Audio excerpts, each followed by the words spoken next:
sure. If it's a matter of like, you know, he was scared because he thought this dude was going to beat the brakes off of him, and so he did grab a knife or whatever and stab him. Did it constitute self-defense, or what was self-defense? What was actually happening there? Probably not. I do believe, 5 to 15 years, you might learn your lesson.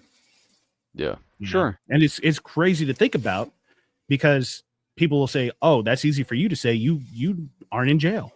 It's like, yeah, because I'm a good noodle. Yeah, You yeah. know? I'm not a bad noodle. Yeah.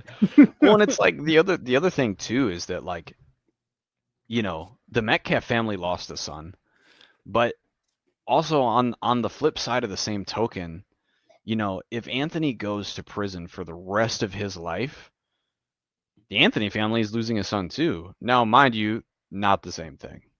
Not the same thing. I just want to make that abundantly clear. Yeah. Having a member of your family in prison for the rest of their life versus having a member of your family dead, totally different. You know, but in the same degree, like, Anthony's, life as a normal person is over, to at Well, least a certain degree.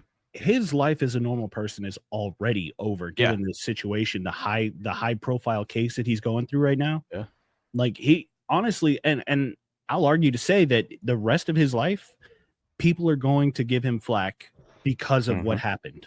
Yeah. Whether or not he walks, right? If he goes to jail and then gets out, it's still not going to be normal. Yep. If he wins the trial, bro, the division in this country Oh, is yeah. so bad. There's going to be It's gonna threats, get there's going to be worse. harassment, there's going to be whatever, you know. So, and that's just a way that, for whatever reason, this country's gone. In the past 20 years, the division is so bad. That's how people act, and it's really just stupid. Yeah.